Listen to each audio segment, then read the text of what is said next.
หักเอามาฮอดบ่ฮะอันจะโดนแรกหักเอามาฮอดคือกันนี่ก็ได้โดยมาข้ามเมื่อกันบ่แม่นวันหยังคือมื้อนี้วันพุธโอ้หักก็แล้วเวียกก่อยก็ได้โอ้โดยมาผู้เดียวบ่แม่นมาผู้เดียวมันยังเฮ้ยนี่กินข้าวกินน้ำแล้วบ่กินแล้วแค่นั้นแหละจังหน่อยกินน้ำกันโดยบ่ได้ข้าวติ้มนี่ข้าวบ่มื้อนี้ไม่ได้พาวไม่ได้เจอกันเมื่อไหร่มื้อเลยว่านี่ก็บ่ได้มาซ้ำข้าเวียกโดยไปเวียก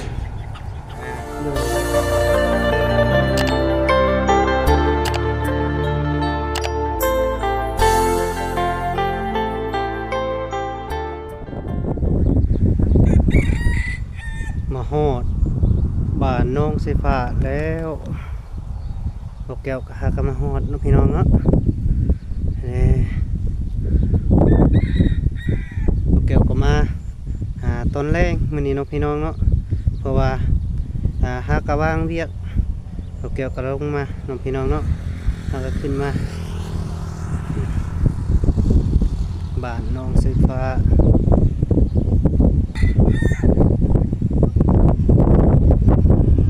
มื้อนี้บรรยากาศก็หนาวๆพี่น้องเอ้ย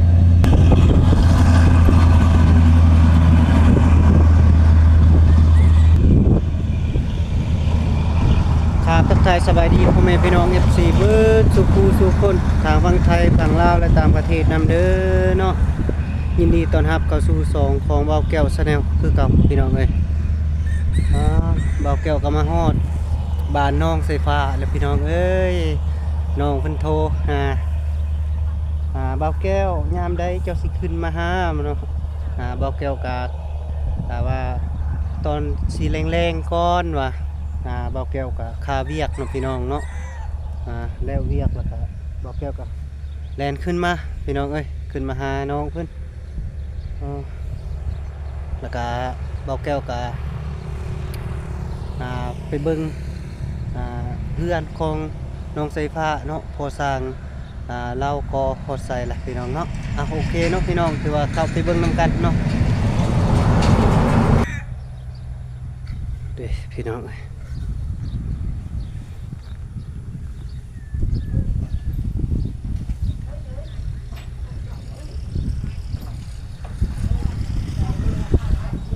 ยังก็ไปหา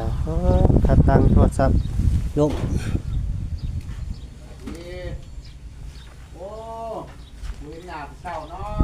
โดยสบายดีพอ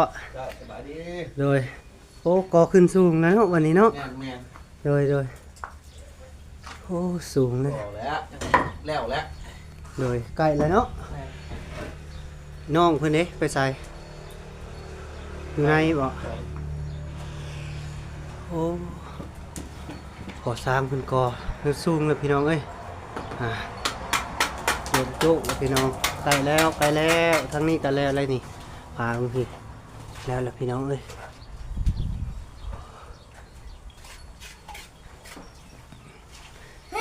จะสบายดีโดยเฮ็ดหยังครับนั่งอยู่ผู้เดียว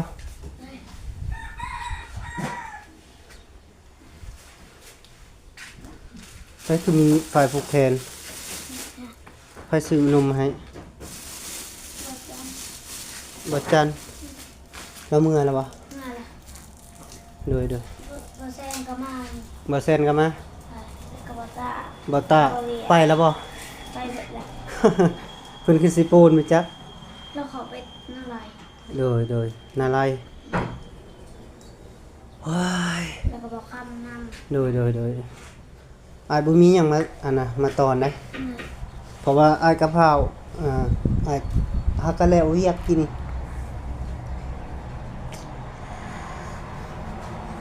เป็นกินแล้วเนาะบัดนี้เนาะตุ้ยอุลุยแล้วนี่ไงพี่น้องเอ้ย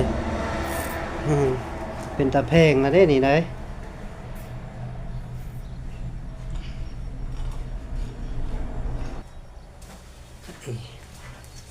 เป็นยังไงอายบ่ได้ขึ้นมาหาเมื่อวานนี่เป็นยังไงคิดฮอดบ่โดยอายคิดฮอดคือกันขอกอดหน่อย ว่าบ่มัน ฮะ ว่าบ่ มื้อนี้บ่แม่น บ่ บ่ได้เฮ็ดหัวเพราะว่าเฮาวันสิขุดดินนี่ได้ซับแล้วก็สิวางพักก่อนมื้อนี้เฮากินเฮ็ดตัวเนาะตอนเช้าเพราะว่า มารักไปก่อนบ่ ฮะ เอามาไปเลยเนาะ บ่ผู้เฒ่าฟังได้ยะลักเลยมีแต่ซับดินน่ะนะหน้านั่นมันซับมันอย่าให้ดินมันมุนน่ะนะดินตะกาเฮาก็พักเลยสิวางพักนะผักบุ้งกับผักกาด มันมีคนมาแต่เช้าเห็นไหม นะ มันมีคนมาแต่เช้าเห็นไหม มือนะ นี่ว่า ใครมาที่เสา เขาเรียกมาเช้านี้ เราเวียนมาที่เสาบ่ น่า สักอันนี้คือเปื่อนนะ ถือปูนเด้ ถือปูนตานางบ่ได้เข้าไว้บ่ กูได้ตะนาง ตานางพุ่นเนาะ ย่างตะนางเปื่อยหมดเลย มีเต็มมีเต็มอื่นเอานะเอานิ่งตานางใส่เนาะ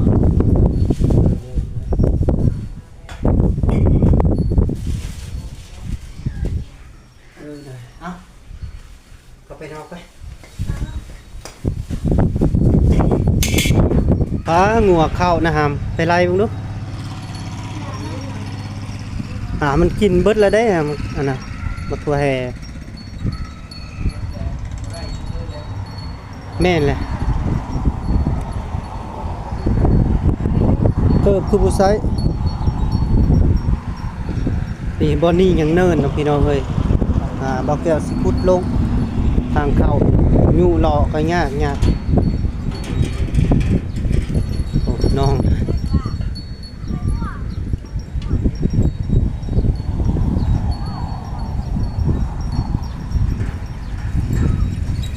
งัวกระไรมาตลอดงัวก็ได้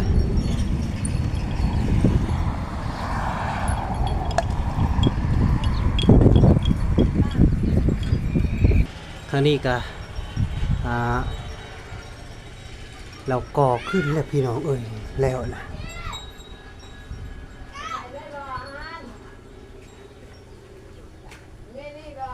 เราตีแบบไว้พี่น้องเอ้ยเทคานแล้ว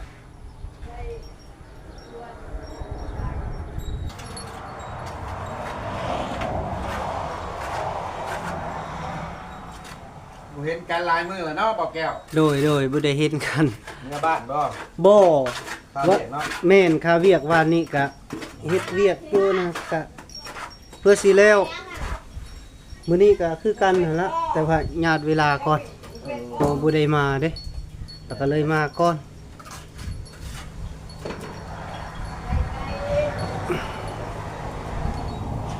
สิก่อขึ้นเลยบ่พอ เต็มตัวนี้นะ เอาแล้วก่อข้างนี้อีกบ่ ให้เพิ่นชวนทำมาเลยครับ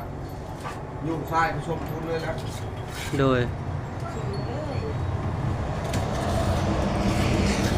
สบายดีโดย บุกเป็นบุกเนาะแม่เนาะ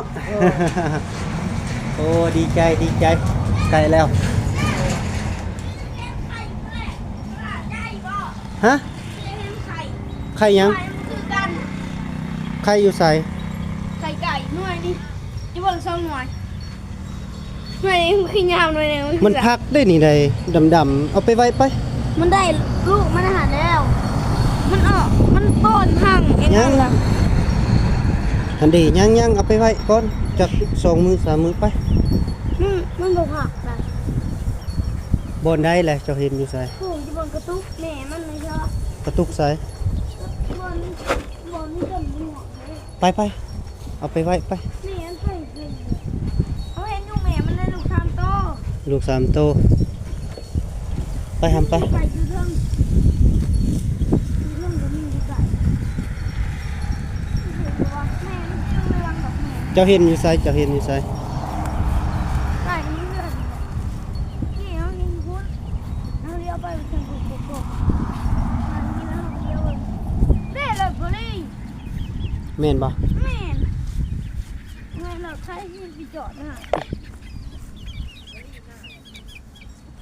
จะเห็นอยู่ไส นี่แหละเรื่องหนึ่งหนาวแล้ว เออเนาะ มันได้คือไข่ตัวนี้เจ้าสลาเบิ่งหน่อยนี่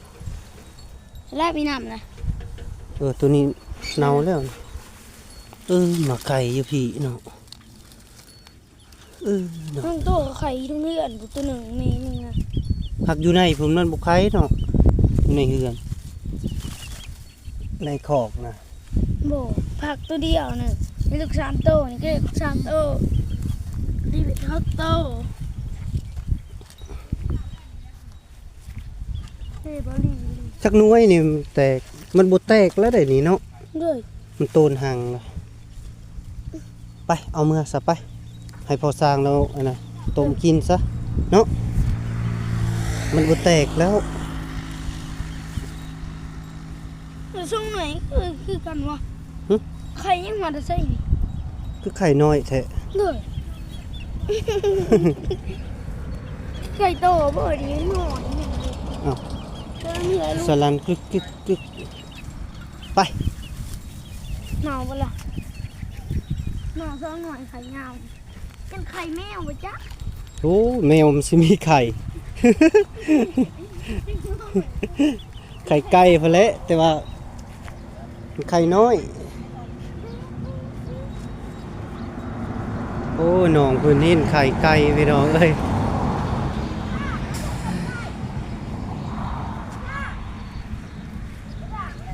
นี่รถเบาลีมาแล้วพี่น้องเอ้ยจากพื้นเสียวยังมา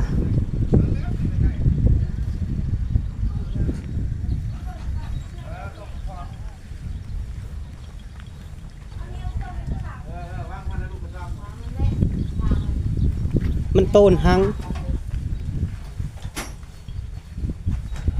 โลกมันยังมีอยู่แม่เลย ได้ลูกชายก็จากเมื่อนำได้เบาแก้วเอ้ย ยังเมื่อน้ำบ่ แม่นนั่นเด้ เมนบ่ เพิ่นนั้นที่ทางน้ำอื่นนะเขาสิมาทางน้ำให้ อ๋อทางน้ำอยู่เฮือนเจ้านะ โดยผมมีน้ำใส่เมื่อ โดย อ๋อ มีพี่ใหญ่คนซอย โดย เจ้าบ่เนี่ยไป บริ ไป มาเลย มืออื่นนะ โดย โดย ไปน้ำเด้อบอกแก้ว ฮะ มาเอาน้ำแน่ มืออื่นนะ เลย โดยสิมาเอาแล้ว เพิ่นเลยเมื่อน้ำกลางคืนครับยันว่า เมน เนี่ย มืออื่นอาจสิมาเอาแล้วก็ไปลิ้นนำพอเนาะแล้วก็เอากลับมา ถามว่าไปหาปลาแม่ก็มีน้อง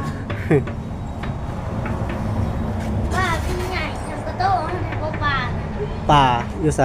แล้วบอกมีน้องแล้วว่า อยู่พุ่นนะ เลย มีน้องป่าบ่พอ มีอยู่ ป่าใหญ่ละบ่ โอ้ใหญ่น้อยผมคิดอยู่แล้ว โดยมืออื่นเจอกัน ไปแท้ติโดย เหยียบไฟ อีแม่ก็เมื่อบ่มื้อแลงเมื่อนำรถเบาลี่อะเนาะ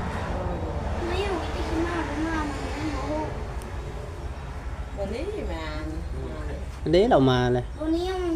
บ่นิวบ่ ยิงมาก็ ผมมาเคยจะ ฮะ เคยจะมาเนี่ย โอ้ยน้องเพิ่นก็สิไปน้องพี่น้อง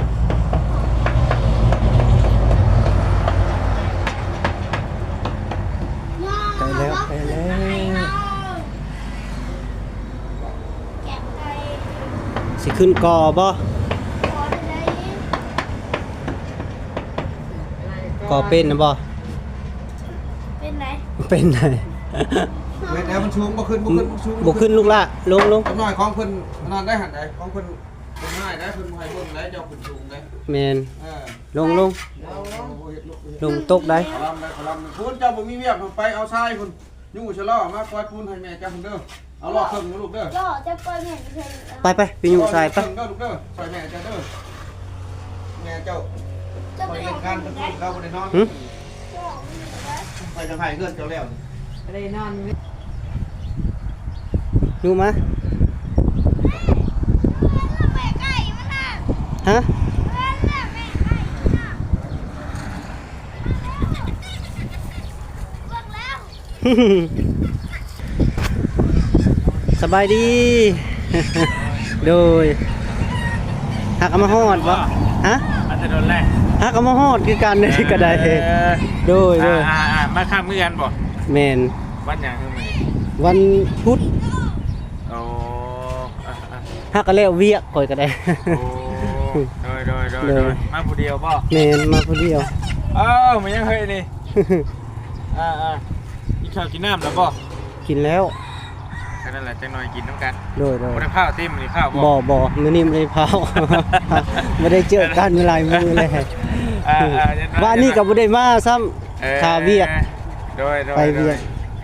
อ่า โดย มื้อนี้วันพุธ แม่นวันพุธ แต่ว่าเจ้าก็เฮ็ดเวียกคือเก่าติ แม่นเฮ็ดเวียกคือเก่า ให้น้องๆอยู่จักคนน่ะน่ะบ่ห้ามเว้ย อยู่เบิดสอง อ้ายไปเลยนอนมาเรื่องตัวไหนอยู่กับใครเอาโมต่อดิเอา หมู่เมื่อปะแล้ววันนี้ได้ ไปปิก้า เมื่อจะถึงมาได้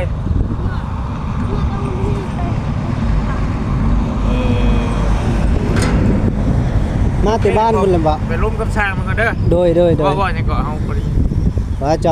จ้ามาแต่เฮือนบ่หรือว่า แม่นแล้วมาแต่เฮือนหลักก็ไว้บ้านอันน่ะดงบางยางน้อยนึง โดย เบิ่งครอบครัวนึง โดย เลยมาพี่เด้อ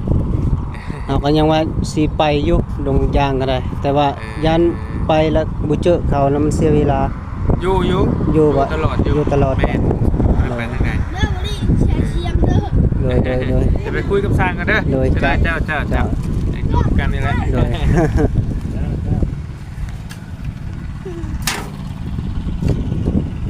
ถ้าสิเอาเสียมเนาะ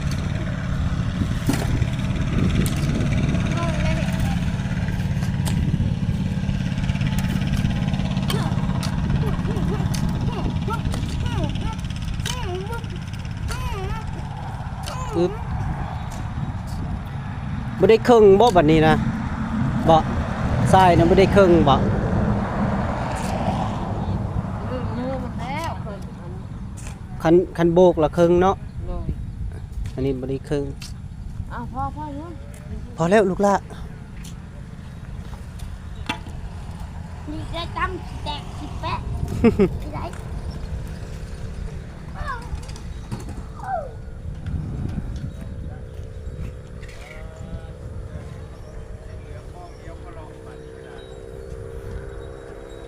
นี่ก็สำเร็จเนาะพี่น้องเอ้ย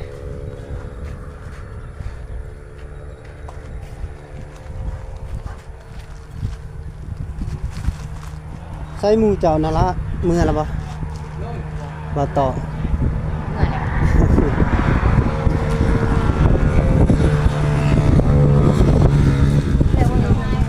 ฮะแม่นมื้อน่ะเว้าดังอยู่อ้ายบ่ได้ยินเลยบ้านได้เกาะ มันยังก็ จะว่ายังกินเนี่ย เสือกมาไหม โดย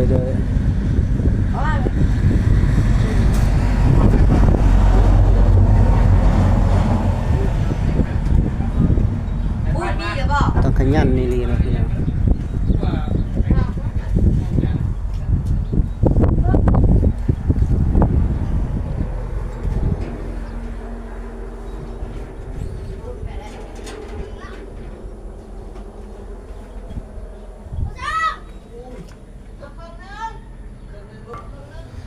เอาเนาะพี่น้องคือว่าคลิปของบอกแก้วกับโจไว้สำนี้ก่อนพี่น้องบอกแก้วกับสิปิดคลิปแล้วพี่น้องเอ้ยทางเบาลีเพิ่นก็มาเนาะพี่น้องบอกแก้วก็ดีใจหลายเนาะที่ได้เพาะหน้าเบาลีเนาะพี่น้องคือว่าลายมือแล้วบ่ได้พอกันเนาะพี่น้องถือว่าบอกแก้วก็ค่าเวียกนี่แหละพี่น้องเอ้ยตบซางเนาะในได้ก็ดีใจนํเนาะถือว่าเพื่อนน้องไฟฟ้ากับกสิแล้วล่ะพี่น้องครับ